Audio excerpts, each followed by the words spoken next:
Hi ಇಂಚೊಲ್ಲರ್ ಮಾತಿರಲ್ಲ ಹೀಗಿದ್ದೀರಾ ಎಲ್ಲರೂ. Welcome back to my YouTube channel Deepa Udyavara.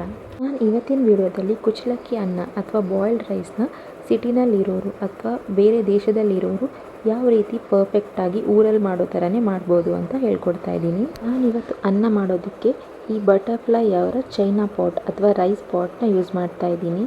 ನಾವು ಮೂರುವರೆ ವರ್ಷದಿಂದ ಇದರಿಂದನೇ ನಾವು ಕುಚ್ಚಲಕ್ಕಿ ಅನ್ನನ ಮಾಡ್ಕೊತಾ ಇದ್ದೀವಿ. ಇದರಿಂದ ಅನ್ನ ಮಾಡೋದಕ್ಕೆ ಜಾಸ್ತಿ ಗ್ಯಾಸ್ನೂ ವೇಸ್ಟ್ ಆಗಲ್ಲ. ಒಂದು 10 ನಿಮಿಷ ಗ್ಯಾಸ್ ಯೂಸ್ ಮಾಡಿದ್ರೆ ಸಾಕು.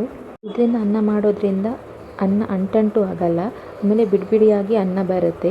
ನಾವು ಕುಕ್ಕರಲ್ಲಿ ಮಾಡಿದ್ರೆ ಕೆಲವೊಂದು ಸಲ ಅಂಟಂಟಾಗುತ್ತೆ ಅಥವಾ ಮುದ್ದೆಯಾಗಿ ಗಂಜಿ ಥರ ಅನ್ನ ಆಗುತ್ತೆ. ನೋಡ್ಬೋದು, ಒಂದು ರಬ್ಬರ್ ಕೊಟ್ಟಿದ್ದಾರೆ ಅವರು ಒಳಗಡೆ. ಮೇಲೆ ನಾವು ಅನ್ನದ ಪಾತ್ರೆನ ಇಡೋದು. ಆಮೇಲೆ ಈ ಪಾತ್ರೆ ನೋಡೋದಕ್ಕೆ ಇಡ್ಲಿ ಪಾತ್ರೆ ಥರನೇ ಇದೆ. ಇದು ಥರ್ಮಲ್ ಪಾಟ್. ಆಮೇಲೆ ಇದಕ್ಕೆ ಹೊರಗಡೆಯಿಂದನೂ ಒಂದು ರಬ್ಬರ್ ಇದೆ.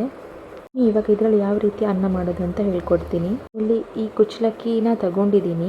ಇದನ್ನು ನಾವು ಕಜೆ ಅರಿ ಅಂತ ಹೇಳ್ತೀವಿ.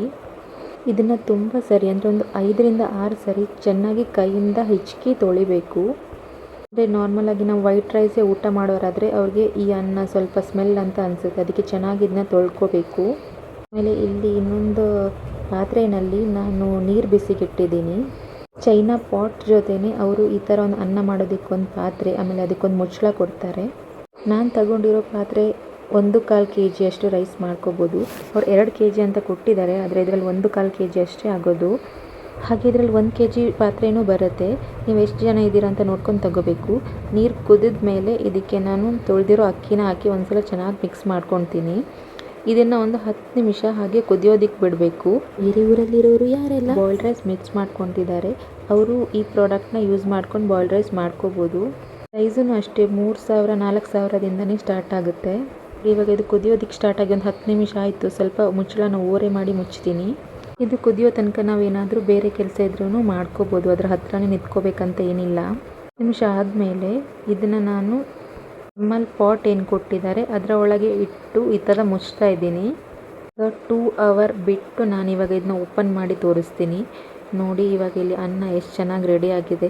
ಅಂಟಂಟೇನಾಗಿಲ್ಲ, ಮುದ್ದೆನೂ ಆಗಿಲ್ಲ, ಚೆನ್ನಾಗಿ ಬಿಡಿ ಆಗಿದೆ. ನಿಮಗೆ ಗಂಜಿ ಏನಾದರೂ ಬೇಕಿದ್ರೆ ನೀವು ಇದೇ ಥರ ಊಟ ಮಾಡ್ಬೋದು. ಆಮೇಲೆ ಅನ್ನ ಊಟ ಮಾಡಬೇಕು ಅಂತ ಅನಿಸಿದ್ರೆ ಇದರ ಗಂಜಿನ ಬಸ್ಕೊಂಡ್ರೆ ಆಯಿತು. ಈ ಅನ್ನದ ತಿಳಿನ ಬಸ್ಕೊಂಡಿದ್ದೀನಿ. ಇವಾಗ ನೋಡಿ ರೈಸ್ ಎಷ್ಟು ಚೆನ್ನಾಗಿ ಬಂದಿದೆ. ನಾನ್ ವೆಜ್ ಇರಲಿ ವೆಜ್ ಇರಲಿ ಎಲ್ಲದ್ರ ಜೊತೆನೂ ಇದು ಚೆನ್ನಾಗಿರುತ್ತೆ. ನಾನಿಲ್ಲಿ ದಾಲ್ ಮತ್ತು ಫಿಶ್ ಫ್ರೈ ಜೊತೆ ಇದನ್ನು ಸರ್ವ್ ಮಾಡ್ತಾಯಿದ್ದೀನಿ. ಆನ್ಲೈನಲ್ಲೂ ಈ ಪ್ರಾಡಕ್ಟ್ನ ಪರ್ಚೇಸ್ ಮಾಡ್ಬೋದು ಅಥವಾ ಅಂಗಡಿನಲ್ಲೂ ತಗೋಬೋದು. ನಾವು ಇದನ್ನ ಅಂಗಡಿನಲ್ಲಿ ತಗೊಂಡಿರೋದು. ಇನ್ನೂ ನನ್ನ ಚಾನಲ್ನ ಸಬ್ಸ್ಕ್ರೈಬ್ ಮಾಡದೆ ನೋಡ್ತಾ ಇದ್ದರೆ ಪ್ಲೀಸ್ ಸಬ್ಸ್ಕ್ರೈಬ್ ಮಾಡಿ. ವಿಡಿಯೋದ ಕೆಳಗೆ ಬರ್ತಿರೋ ಸಬ್ಸ್ಕ್ರೈಬ್ ಬಟನ್ನ ಪ್ರೆಸ್ ಮಾಡಿ. ಹಾಗೆ ಲೈಕ್ ಮಾಡಿ, ಶೇರ್ ಮಾಡಿ, ಕಮೆಂಟ್ ಮಾಡಿ. Thank you.